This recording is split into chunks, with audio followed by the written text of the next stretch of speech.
Welcome back to the channel, everyone. Today we're going to be doing another vlog. We're going to be doing a lot of updates today. So I want to go around the fish room and show you how all the fish are doing, kind of like some in-depth explanations of what's going on. I'm just about to head in store. We're actually in the process of cleaning out the warehouse. So I want to go and have a look at that because yeah, it was an absolute mess after we moved from our old place to the new store. We just kind of jammed everything downstairs and yeah, it just became a bit of a mess. So we're actually cleaning that up right now. Next week, my good friend Adrian's coming down, I guess, up to Brisbane. Should be a really fun video. So let's go. Doing some organising. Yeah, getting the mesh sorted out. Yeah, look at this. Yeah, we can finally, the packing bench is getting sorted, finally. It's a relief getting the space back. But yeah. But this is where the boxes were, so now I'm starting to actually put stock there. One of those pipes fell on me the other day, it scared me, because I was here by myself. And I had my back face to it and fell over and told me like somebody's attacking me. Yeah. Alright, I wasn't planning on it, but we'll have a quick look upstairs. You can see we've got a lot of stock in this week, so we're ready for the weekend. Full driftwood. We've even got extra rocks and stuff down here. And then we're full of substrate. Like I said, every single sale we make goes back into buying more stock. We're not flush with money, we're stocking up. Yeah, the store's looking really good. Yeah, this is probably the only empty-ish area, but you know, we'll get more foods in soon. I know a guy who makes some. And a big plant order as well yesterday.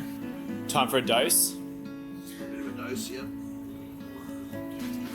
Okay, and as promised before, we are now going to do a quick update section on the fish room because I haven't really talked about it much in the last few videos. I just want to show you guys some things that have been going on, some of the future projects, show you guys some of the coolest stuff that's in here. So the first thing is obviously going to be the Zeb tank. And what I like to do when I film the tanks is I've got these all on Wi-Fi timers, but I want to show you guys, I turn off the sections and that way it isolates level. And then that way we're not going to get as much glare. It's easier to look at the tanks this way. So we'll go layer by layer. So yeah, here's the Zeb tank. Now, as you guys would know, I've struggled with this fish for quite a few years. I bought my first group in 2020, and since then I've had some issues. I've had some successes, but some issues as well. In essence, this is a really hard fish to breed because you have to grow them out for 3 years. I got my first group in 2020. It took 3 years to get them to have their first spawn. I lost all the babies, and now I've finally got them breeding again. And there's a few things. So for anyone here who's interested in breeding Zebs, what I figured out is they don't really want any plants. The only plant that I've got in here is some bulbitis. I don't have any driftwood. The water that comes out of the tap here is about 7.2 to 7.8 pH. And most of the time I find it drops quite quick. It doesn't have a lot of mineral in it. Like it has some, but not like crazy amount. So it does drop still. So the water here comes out like that. And I feel like because there's no driftwood and stuff in here, it makes a huge difference to the acidity in the tank. And basically this is just the natural environment of zebra plecos. So if you do some Googling and you look it up, or I use ChatGPT sometimes to figure it out, and you look up the Xingu Basin and all that stuff, then it becomes really easy to figure out, well, how does this fish breed? Because these fish do breed. It's all about figuring it out. Right now, you've got the female sitting there. I think that's the female. That might even, no, that's definitely the female right next door there. But yeah, she's sitting there right next to him and they just finished spawning. So you can see she's empty and he's sitting there. He's actually on eggs right now. And I am not gonna shine a torch in here. I don't care anymore about looking at these eggs. These fish retail for about $600 to $700 each here in Australia. They're a very hard fish to breed just because you have to grow them up. But then once you figure them out and once you get them cooking, they will cook. Like up here, I think we have like 15 zebra pleco babies. You can see one down in the right-hand corner. You can see here, I accidentally pulled this spawn a little early. I wanted to see if I could raise them up from eggs. And as it turns out, you can't. The best way to leave them is once they spawn, you leave the male in there until he hatches the eggs. You give them even a few more days, get them on their feet, and then they go straight into a Zis box. I don't touch them after that. I just leave them in the Zis box. I put an Indian almond leaf in there. What I do is I just add this in and it creates that for their first feed. There's 2 little ones here. We will go tamper with them. Just let me grab a stool. I'm not that tall. Take the lid off. So these are the ones that failed. You can see I've only got 2 in here. They're just little tiny wrigglers. These ones are gonna do okay, but I pulled a clutch of about 10 and I lost most of them except for these 2. So the success rate was much lower on that spawn, but I combined my first 2 spawns in here because they were just so quick after each other. But here's what you guys definitely want to see. Look at these babies. They're very tiny and delicate. How cute. It's a baby damn Zeb. Like what? That is the cutest little thing. I have to say it is pretty rewarding after like 5 years of working with this fish to finally figure out how the hell to mass produce it. I think I've had 4 consecutive spawns in a row, so I'm not taking credit for it, but I just feel like it's just such an awesome thing to like see. I'm just obsessed with it. It's so fun. This is like the most rewarding project I've done in the entire aquarium hobby, I reckon, to this point. And just to see it pay off in this little trophy tank, like, damn, I'm just so happy. But that's the first thing I wanted to update you guys on. So that's how the Zebs are doing. Another thing that made a huge difference, I have to say quickly before we leave, is the filters. I do have a canister filter going on here, just this little Aqua One thing down here. Next tank, I don't want to talk about this one too long. This is just a tank that I set up a couple of months ago for my baby Zebs. And yeah, I ended up killing all the baby Zebs accidentally due to a, wow, look at these. We can't ignore these. These are the Calitawas. What a cool rainbow fish. I just stopped them from breeding because I think they're gonna get a feed, but these are my favorite rainbows ever. So yeah, anyways, I set this tank up for the Zebs. They ended up dying. So what I did was I've got one leopard frog in here. My fiance Sanam absolutely loves this leopard frog and his name's Lucky. So I had the leopard frogs out in a pond end of last year. I was trying to breed them over the season. I got impatient. I started looking through the pond to see if they'd done any breeding. I would have been better off leaving them. A clutch of eggs fell out and the only one to survive was Lucky. And Lucky lives down in this cave. Lucky the little leopard frog. That's about as good as we're gonna see him. He's one of my favorite fish in this tank. Hey bro. He's definitely a young male, but this is why I love leopard frogs. Look at that color. If anyone has leopard frogs for sale, hit me up. I'm gonna buy some more. I wanna keep this fish again. They're such a cool pleco. I absolutely love them. But anyways, yeah, this has just turned into a cool tank. So I'm actually growing out my 201s. Another pleco I wanna keep forever. And then we can't ignore the one up here. This is the 6-foot tank. I think I've decided what I wanna do with it from now on, because I was thinking the way we look at it, like, I'm not a tall bloke. Like, this is about my head height. So you're always looking up to it and it doesn't really need substrate. And it's gonna be like a really easy tank to keep clean if I just like hook up a canister filter or something over there and blow it across. It'd be really, really cool. But I think that the angels and tetras with just driftwood and anubias might actually look really good, especially if we start getting some house plants growing and stuff. I actually think if I wanna breed a big school of these, both of these fish actually, I want to breed a ton of cardinals and a ton of rummy nose, throw them up here, and I just think it looks so good. Oh, look at these angels. These are so cool. I have to talk about these. So I was obsessed with Dean from Dean's Fish Room. I'm just in love with Dean's Super Red Koi angels. And to me, they're just one of my favorites. And over here, I've never seen them before. And I got close, I found these koi angels, but I'm growing these out to try and breed my own sort of line. I was just inspired by his because he'd done so much work on them. So I've decided to try and breed my own line. And I want to do like this red, kind of yellowy, all color with black dots. I reckon will look really cool. So you can see these ones, just some of these look really, really good. Like if I put these in the store, I'd sell them all in a weekend. But I'm gonna keep working on them. I'm gonna line breed them, trying to make the best looking ones. They will sell 100%. They're just such a good little fish. High quality angels is a project of mine. I don't want to make lots and lots of angels. I just want to make like 30 really high quality ones like you can see here. Yeah, it'd do really good. But anyways, enough of me rambling on about that tank. Another cool one is down here. This is the my Hillstream Loach breeding tank, and they finally worked themselves out. You can see down here, they're still a little bit flighty. But the thing with them was I took all the other fish out and I've added a power head here. I've got to clean it out. Look at this gunk that's built up in here. This tank was actually super messy after I took it all down. Yeah, they've been doing really good and hopefully they're gonna be breeding soon. This is my chameleon whiptail tank. I set this one up in the last video. This has been something cool to see come together.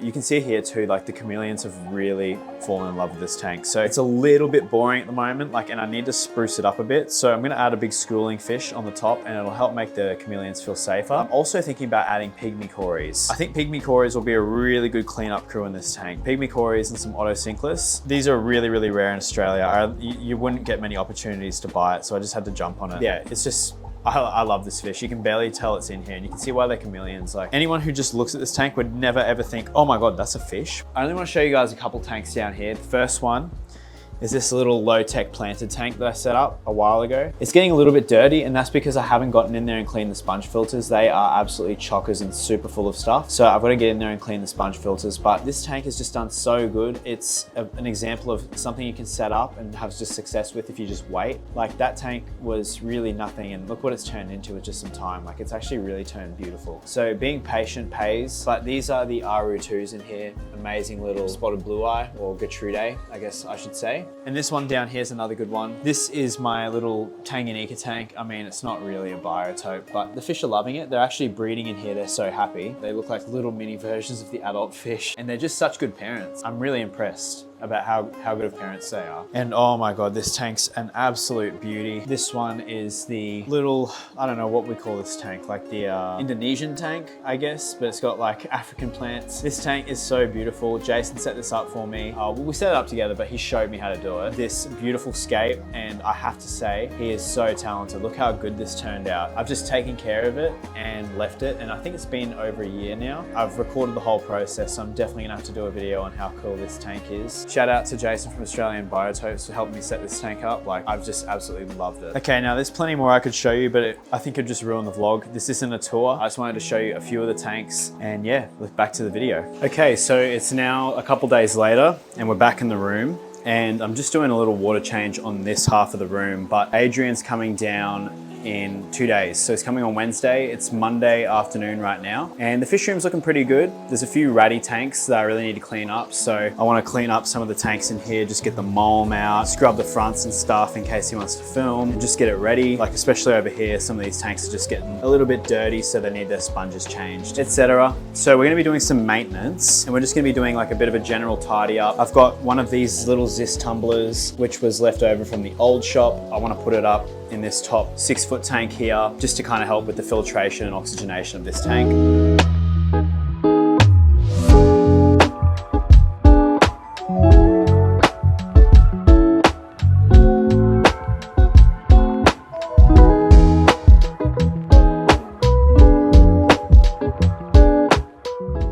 I have some bad news. If you guys follow me outside, we'll grab the mics and we'll go outside. So I know this isn't related to fish, but this is a little bit tragic.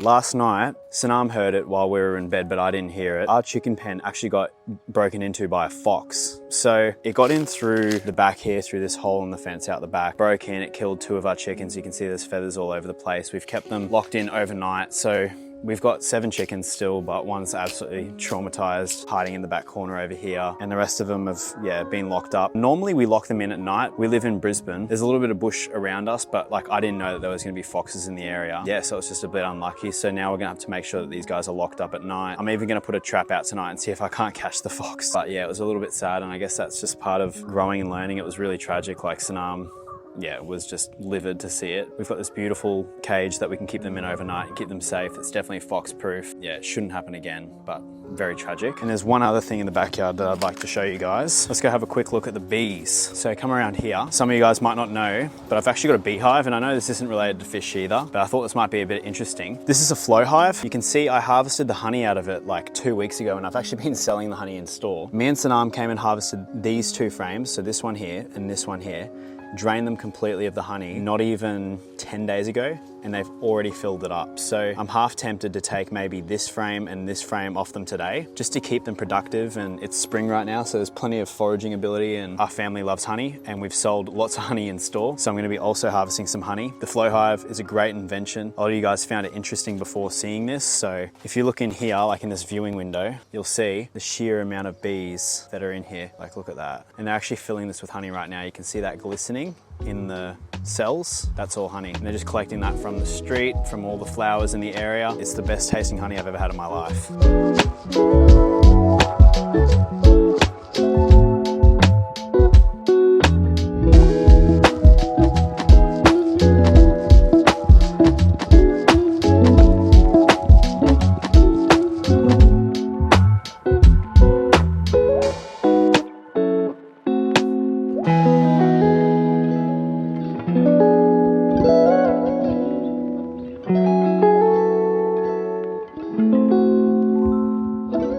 Okay, so I just finished harvesting all that honey, and you can see this is 2 frames here. This is how much honey I got. Like, what the heck? Literally, they'll make this much in peak season every like 3 weeks. And something interesting is that the honey's different colors depending on which frame it was. So I'm assuming that's by the different flowers they were harvesting at the time they were making the honey. Look how light this one is compared to this one. And this is from the same hive. So I'm assuming this is from the jacarandas that have been blooming at the moment. Like you can see, the jacarandas have just been blooming like crazy. So I'm assuming that the light honey is from the jacarandas, and then I don't know what this dark stuff's from, but I will take some of this in store.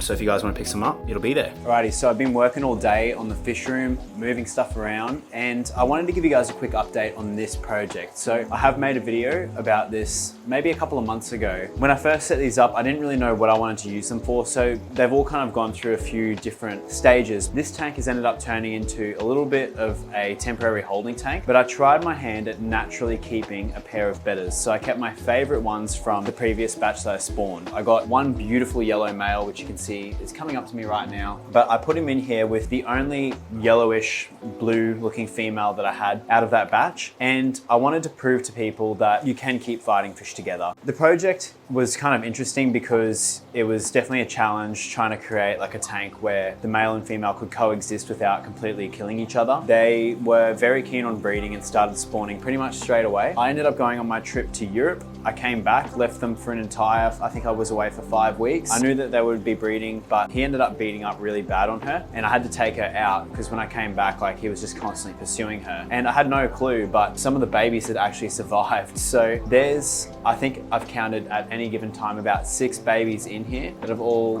grown up. They actually look a lot like their mother at the moment. I want to use this tank for something else. Like I want to put my peppermint bristlenose colony up here. I think this tank's kind of had it. It looks really pretty. It's a cool ecosystem tank. It's not really doing anything for me at this point, but I just wanted to show you guys like the project did work. I'm going to be doing a dedicated video to this. So stay tuned for that. But how interesting. I actually naturally bred Bettas, and they're living in here with their father. I mean, the mother probably could have survived, but I just didn't want her in there stressed out. So how interesting. So Adrian's here. Hello. Adrian from Adrian's Fish Room, and you've brought lots of fish. Heaps of fish, yeah, a couple of hundred I think at least. We're gonna go through all the fish. Firstly, do you want to start with everything that's not on air, and we'll start just slapping that in tanks? Yeah, I think that's probably a good idea, which the first one I think would be The Acaras. 100 of the my bloodline of Acaras in there. Really lovely fish. Let's find a tank for them. So we've decided we're gonna put them up in this top 4-footer. There's a net on top of that tank. We're gonna put you to work. I might need a ladder. Yeah. Oh, look at them schooling. All right, do you want me to swish this around? Okay, I'm gonna catch these and I'll just pass them up to you.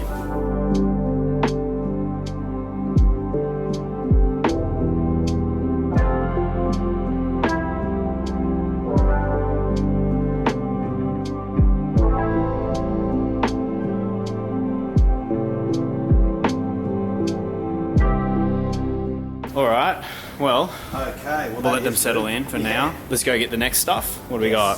Swordtails are the ones without there. Okay, we'll do them. All right.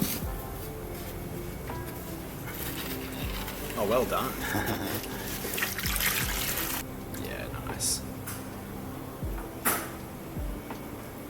Oh, look at the cute little baby ones. Yeah. What else? All right, well the rest are easy because they're in bags. Yeah. Solosi. Yes. So I bagged them up separately so that they were, not stressed with the trip. The boy's in there, he'll be gorgeous. Mm-hmm. That's one of the girls. Now you said they were going to go in over here, didn't you? This tank up here, yep. That's another girl. Perfect. But I think they are, like I'm so happy. I've been waiting to get these up to you for ages. I know, well, I've been keen and, you know, Yeah. we've got a perfect spot. People can come check them out. Great.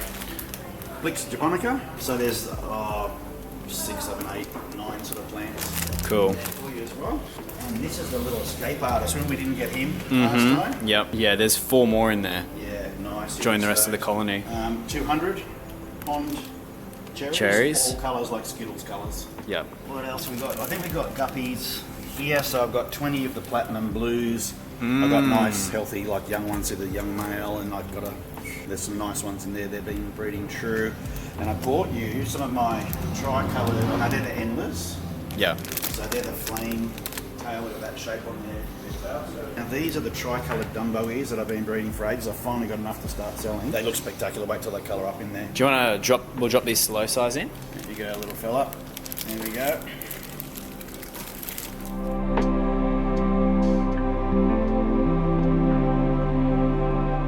Cool, well, I reckon we'll wrap it up here for my video. We're going to go back to my house and we're going to film that on your channel. Yeah, we'll do a bit of behind the scenes stuff. Perfect. All right, thanks for coming and dropping off the fish, cheers, bro. Thanks, man. And you guys know where to get them as well. The place is awesome. I'm going to show up my video. I can't wait. Yeah, cool. All right, see you guys.